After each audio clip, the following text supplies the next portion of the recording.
Something happened on December 12, 1937, that was a prelude of the coming years. Something that the American government didn't put a lot of importance on at the time, but that would have far-ranging consequences. That something was the Panay incident.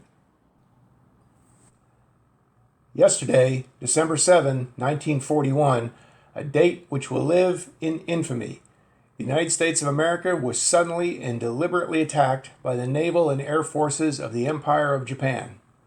This was the opening line in President Franklin Roosevelt's Days of Infamy speech to Congress on December 8, 1941, when the U.S. declared war on Japan. From 1854 until the start of World War II, the U.S. Navy patrolled China's Yangtze River and coastal waters under what the Chinese called the unequal treaties.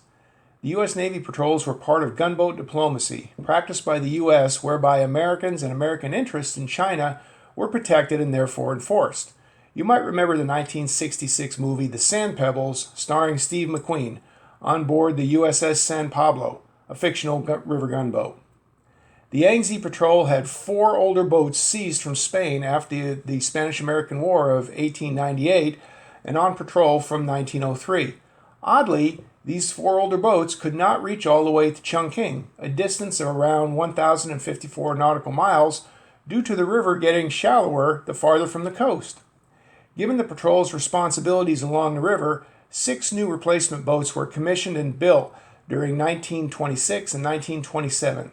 These boats were the USS Luzon and Mindanao, which were the largest, the USS Oahu and Panay, the next in size, and the USS Guam and Tutuila, the smallest. Built in 1927 as patrol gunboat PR-5 by the Kiangnan Dock and Engineering Works at the mouth of the Yangtze River in Shanghai, China, the USS Panay was launched on November 10, 1927.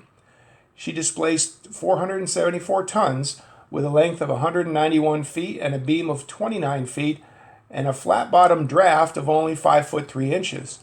She had 2 triple expansion steam engines, 3 rudders, and 2 propellers, and could achieve a speed of around 15 knots. The crew consisted of 59 officers and sailors and armed with 2 3-inch gun mounts and 8 .30 caliber machine guns. Her last CO was Lieutenant Commander James Joseph Hughes. Throughout Panay's service, navigation on the Yangtze River was constantly menaced by bandits and soldier outlaws of various stripes. The Panay and her sisters provided the protection necessary for American ships and nationals, as other foreign forces did for their citizens. Often parties from Panay served as armed guards on American steamers plying the river.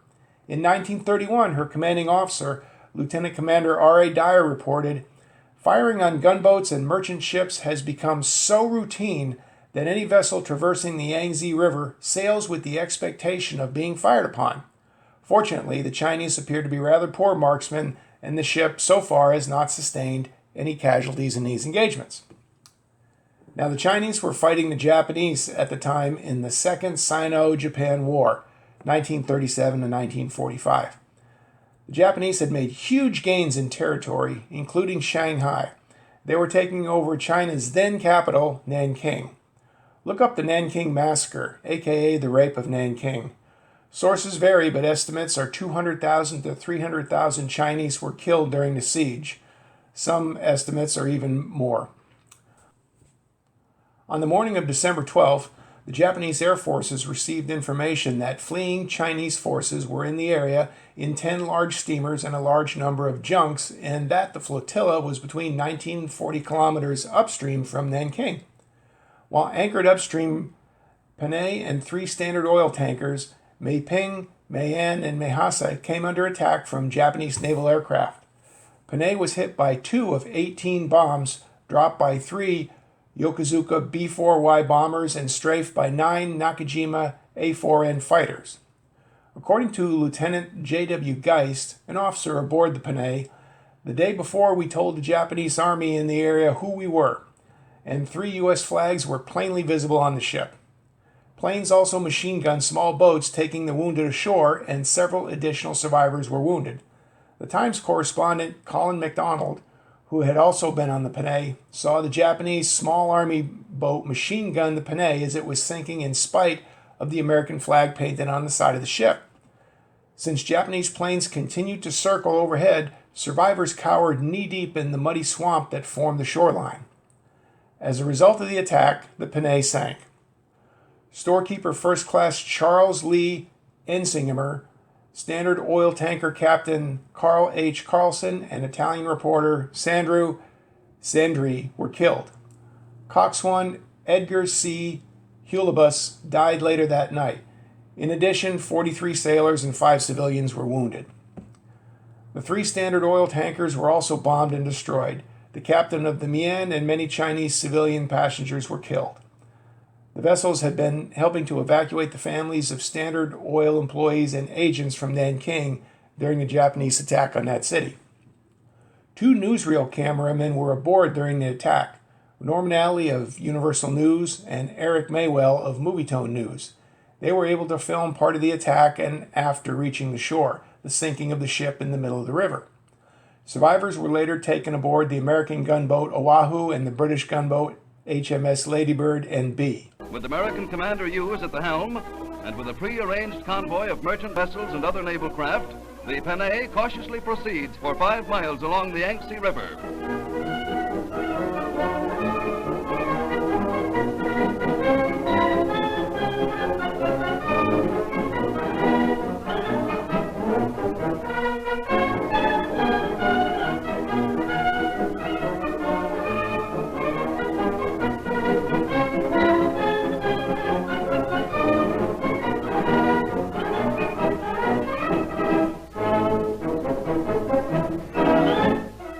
Then the anchor is cast.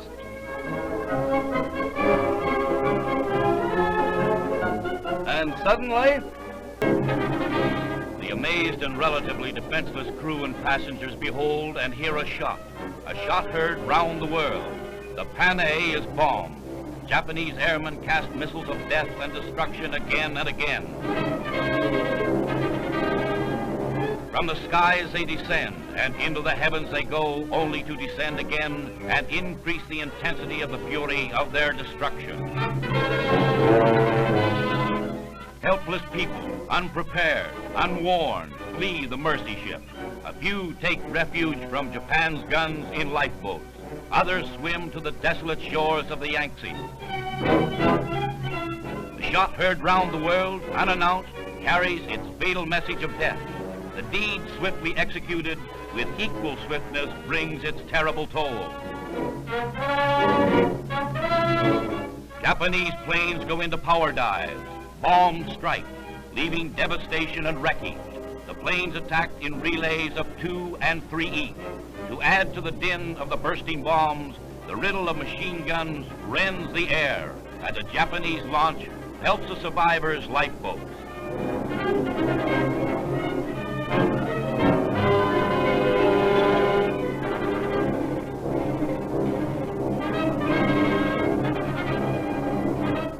As the American naval ship Panay slowly sinks in the muddy waters of the Yangtze, its 72 amazed refugees hide on the shores of the river to escape further missiles of death from Japan's airmen still patrolling the skies. Wounded attend wounded. Heroes in agony become greater heroes to those who are beyond help. The Panay is badly hurt. Bombs have rent her seams and torn her superstructure. The maimed and wounded survivors find refuge in the tall reeds of the mainland. Slowly but surely, the yellow waters of the Yangtze fill the hull of the once proud craft. Slowly the Panay meets its inevitable fate. The United States gunboat lists heavily and sinks with colors flying. The Japanese paid $2.2 million for the attack on the Panay, which in today's dollars is about $42.5 million. Now, President Roosevelt, he was livid about the attack, and he wanted to consider military options and trade options, embargoes, such. But his cabinet and leaders on both sides of the aisle urged against that, and they won the day, and there was nothing further done with the matter. Now, the Panay was sunk December 12, 1937. Nearly 4 years to the day that the Japanese attacked Pearl Harbor. If our response had been different to the Panay attack, maybe Pearl Harbor would have turned out different as well. That's why this is a bit of history you probably didn't know.